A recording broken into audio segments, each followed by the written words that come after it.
Madam, Bhogapuram airport యొక్క credits అన్ని మావి అంటూ ఇటు టీడీపీ ఇటు వైసీపీ అంటుంది. అసలు ఈ క్రెడిట్స్ టీడీపీ అంటారా, వైసీపీ అంటారా? ఏమండి, అది మొత్తం కట్టింది ప్రజల డబ్బుతో. అవును. టీడీపీ వాళ్ళ బ్యాంక్ బ్యాలెన్స్తో కానీ వైసీపీ వాళ్ళ బ్యాంక్ బ్యాలెన్స్తోని కాదు కట్టింది. అది కట్టింది ప్రజల డబ్బులతోటి. ఈ క్రెడిట్ ఏదన్నా ఉంది అంటే మొదటిగా అక్కడ భూములు ఇచ్చిన రైతులకి ప్రతిసారి ఏ ఎయిర్పోర్ట్లు వచ్చినా ఏవి కట్టినా జనాల దగ్గర నుంచి భూమిని సేకరించే చేస్తారు. పైగా ఆంధ్రప్రదేశ్ ప్రాంతంలో ఎక్కువ ప్రైవేట్ భూమే, ప్రభుత్వ భూములు తక్కువ. ఇక్కడ తెలంగాణలో ఉన్నన్ని ప్రభుత్వ భూములు ఆంధ్రప్రదేశ్లో ఉండవు. అందుకని ఖచ్చితంగా ప్రజల నుంచి భూమి సేకరించాల్సిందే. అది సేకరణ సమీకరణ అనేది వేరు. ఏదైతేనేమి భూమి ఉన్న వాళ్ళు భూమి లేని వాళ్ళుగా మారతారు వీటి వల్ల. అయితే వీళ్ళు ఏమనుకుంటారు అంటే, సరే ఇప్పుడు మనకు కొంచెం డబ్బులు వస్తాయి, ఈ డబ్బులతో ఇంకో చోట పొలం కొనుక్కోవచ్చు, అలాగే మన ఏరియా డెవలప్ అవుతుంది, ఇక్కడ ఏమన్నా ఉద్యోగాలు వస్తాయి అని ఆలోచిస్తారు. ఈ ఆలోచించినప్పుడు ఒక రకంగా ఓటు ఆ ల్యాండ్ని పైగా ఇవాళ వ్యవసాయం చేసేవాళ్ళు ఎవరున్నారు? పిల్లలు ఎవరు? వ్యవసాయదారుల పిల్లలు వ్యవసాయాలు చేయట్లేదు కాబట్టి వ్యవసాయం చేయటం కూడా భారంగా మారిందనే పరిస్థితుల్లో కూడా సరే కానీ తీసుకొని ఏదో ఒకటి వస్తుంది కదా అనుకునే వాళ్ళు ఉన్నారు. ఇట్లా భూమి ఇచ్చిన వాళ్ళకి అసలు ముందు ఒక పెద్ద దండం పెట్టాలి, వాళ్ళకి ఇవ్వాలి క్రెడిట్ వాళ్ళకి ఇవ్వాలి. అలాగే కట్టిన దానికి కేంద్రం నిధులు ఇచ్చిందా, రాష్ట్రం నిధులు ఇచ్చిందా, లేకపోతే పీపీపీ పద్ధతిలో పెట్టారా, ఏం పెట్టినా కానీ ఏదైనా జనాలు లేకుండా మీరు ఎక్కడున్నారు? అసలు మీ ఇద్దరు పెద్ద పెద్ద పెళ్లి పెద్దలాగా తయారవుతున్నారు. కానీ ఇప్పుడు పెళ్లి కొడుకు పెళ్లి కూతురు లేకోకుండా పెళ్లి పెద్దలు వచ్చి ఏం చేస్తారు చెప్పండి? మనం పెళ్లికి వెళ్తాం, పెళ్లి కొడుకు పెళ్లి కూతురు లేరు, పెళ్లి పెద్దలు వచ్చి కూర్చున్నారు, అమ్మాయి తరఫోళ్ళు అబ్బాయి తరఫోళ్ళు ఏం చేసుకుంటారు? మీరేం చేస్తారు వాళ్ళిద్దరు లేకుండా? అట్లాగే అక్కడ భూమి ఉండాలి, కట్టడానికి డబ్బులు ఉండాలి. ఈ రెండు ఎగ్జిక్యూట్ చేసే ప్రభుత్వం కూడా ఉండాలి, నేను కాదనట్లా. కానీ ఈ ప్రభుత్వం హయాంలో శంకుస్థాపన పడిన తర్వాత ప్రారంభోత్సవాలు, ప్రభుత్వాలు మారితే నెక్స్ట్ ప్రభుత్వంలో ప్రారంభోత్సవాలు ఉంటాయి. దీనికి మాదంటే మాదని కొట్టుకుంటే ఎట్లా? నేనే మొదలెట్టానని ఒకళ్ళు, నేను కంప్లీట్ చేశానని ఇంకొకళ్ళు. ఇప్పుడు వాళ్ళు మొదలెట్టకపోయినా వీళ్ళే ఫౌండేషన్ స్టోన్ వేసి వీళ్ళే కంప్లీట్ చేసుకోగలరు, మనం మాట్లాడుకుంటే, మనస్ఫూర్తిగా మాట్లాడుకుంటే. కానీ నువ్వు రాళ్ళు ఎన్నైనా వేయి, అది కంప్లీట్ చేసేవాడు రాకపోతే నెక్స్ట్ టైము ఏంటి ఉపయోగం? ఇక్కడే వైసీపీ పప్పులో కాలేస్తుంది అనిపిస్తుంది.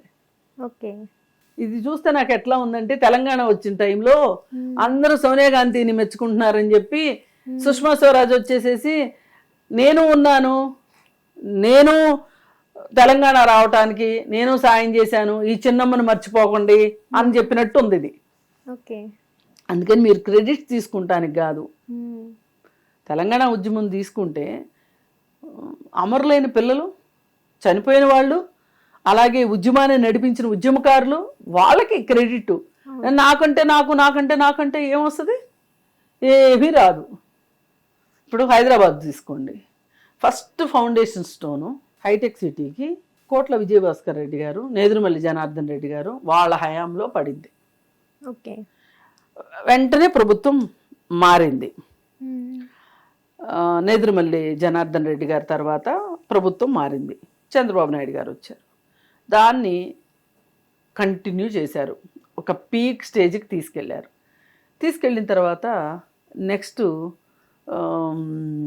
వైఎస్ గారు వచ్చారు. వైఎస్ గారు కూడా అట్లాగే దాన్ని బాగా ముందుకు తీసుకెళ్లారు, ఎక్కడ ఆక్కోకుండా తీసుకెళ్లారు. ఇప్పుడు శంషాబాద్ ఎయిర్పోర్ట్ కావచ్చు, ఔటర్ రింగ్ రోడ్డు కావచ్చు, ఏవైనా కానీ ఆక్కుండా వైఎస్ గారు ముందుకు తీసుకెళ్లారు. సరే, ఆయన అయిపోయిన తర్వాత టీఆర్ఎస్ వచ్చింది.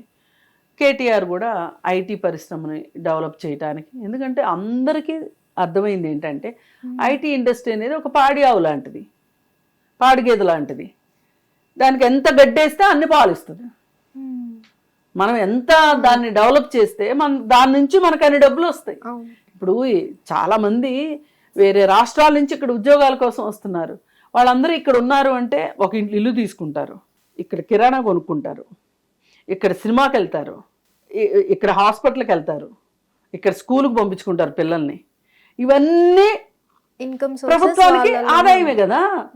మరి ఇంత ఎంప్లాయీస్, అలాగే ఇప్పుడు ఆ ఆఫీసుల్లో వాళ్ళు కరెంటు కాలుస్తారు, కరెంటు కడతారు, అలాగే బిల్డింగులు కడితే అనుమతుల కోసం డబ్బులు వస్తాయి, రిజిస్ట్రేషన్స్ అయితే డబ్బులు వస్తాయి. ఇప్పుడు ఈ వచ్చిన వాళ్ళందరూ ఇల్లు కొనుక్కుంటున్నారు, ఇక్కడ రిజిస్ట్రేషన్ డిపార్ట్మెంట్కి డబ్బులు వస్తాయి, అంటే గవర్నమెంట్కి డబ్బులు వచ్చినట్టే కదా. అంటే ఇవన్నీ కూడా ఇదంతా ఒకళ్ళ తర్వాత ఒకళ్ళు ఒక చైన్ సిస్టమ్ మాదిరి చేసుకుంటే వెళ్ళబట్టి జరిగింది. ఇప్పుడు జగన్మోహన్ రెడ్డి మరి నిర్మాణం జరగని అమరావతి గురించి ఎందుకు మాట్లాడు? అది కూడా క్లెయిమ్ చేసుకోవాలిగా, నా వల్లే అమరావతి ఆగిపోయిందని కూడా చెప్పాలిగా. అయిన భోగాపురం గురించి నువ్వు మాట్లాడుతున్నావు. ఇప్పుడు అవ్వని అమరావతి క్రెడిట్ కూడా నీదేగా. ఆ రోజు 3 రాజధానులు అని అమరావతి కట్టకపోతివి, రాజధాని లేని రాష్ట్రంగా అన్యాయంగా నిలబెడితివి ప్రపంచం ముందు. దీనికి ఏం చెప్తావు జగన్మోహన్ రెడ్డి సమాధానం? అట్లయితే పోలవరం కూడా కెలకాలి. అంతేగా, పోలవరం కూడా ఒక కొలిక్కి రావట్లేదు ఈ రోజుకి. ఆ రోజు రివర్స్ టెండరింగ్ అని చెప్పి మొదలెట్టి పల్లాగిపోయేటట్లు చేసావు. ఇప్పుడు ఓ పక్క అది నిర్మాణం పూర్తయితే నీళ్లు వస్తే పంటలు వచ్చేయి, నిర్మాణ వ్యయము తగ్గేది, రెండూ లేకుండా చేసావు నువ్వు. ఏం సాధించావు? రివర్స్ టెండరింగ్ అని ఆ రోజు ఓ పెద్ద ప్రకటన, 670 కోట్లో ఏమో 720 కోట్లో నేను సేవ్ చేశాను అని చెప్పావు, కానీ టైం. అందుకని దూరదృష్టి లేని రాజకీయ నాయకుడు ఆ రాష్ట్రానికి శాపం లాంటి వాడు. ఆ ప్రజలు చేసుకున్న పాపం అది నన్ను అడిగితే.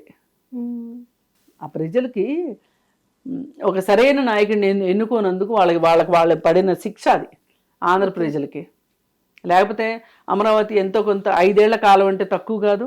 మళ్ళీ పైగా 5 ఏళ్ళు పని ఆపేసింది కాకుండా ఈ పని ఆపేయటం వల్ల వేసిన రోడ్లు పోయినాయి, వేసిన డ్రైనేజ్ పోయింది, వేసిన కరెంటు పోల్స్ ఇదైపోయినాయి, ఆ చెట్లన్నీ పెరిగిపోయి విపరీతంగా అడవిలాగా తయారైంది. ఆ అడవిని క్లియర్ చేయడానికే సంవత్సరం పట్టింది. మళ్ళీ అక్కడ ఇన్ఫ్రాస్ట్రక్చర్ డెవలప్ చేయాలి, ఎంత నష్టం. అందుకని జగన్మోహన్ రెడ్డి ఇంకేదన్నా ఎంతో కొంత చెప్పుకున్నాడు అని అంటే, చంద్రబాబు నాయుడు చెప్పుకున్నాడంటే ఒక అర్థం ఉంది, కనీసం దాన్ని కంప్లీట్ చేశాడు. నువ్వేం చేసావు? అమరావతి కట్టమంటే రిషికొండ ప్యాలెస్ కట్టుకున్నావు, ఉన్నదాన్ని పోగొట్టాను. అందుకని ఏది ఏమైనా అసలు ముందు రాజకీయ నాయకులు ఒకటి నేర్చుకోండి. మీరు పరాన్న జీవుల్లాగా ప్రజల మీద, ప్రజల డబ్బుల మీద పడి ఒక రకంగా మీరు బతికి విడుస్తున్నారు. వాళ్ళకి ఖర్చు పెట్టే ప్రతి రూపాయి ప్రజలదే కదా, మనం కట్టే ట్యాక్సుల్లో నుంచే కదా.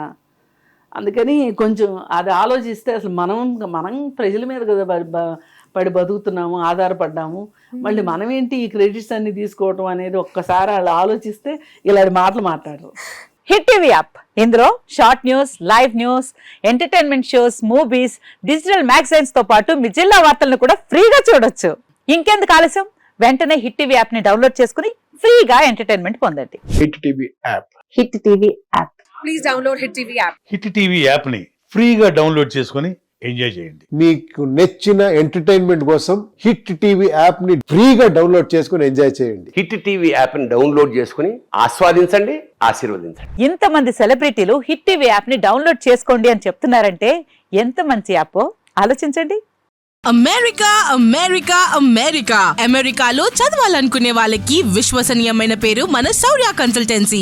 UK లో 1 year masters, UK లో 1 year masters, 2 years work permit up to 5 years visa. Contact Saurya Consultancy. Contact 89851 89851.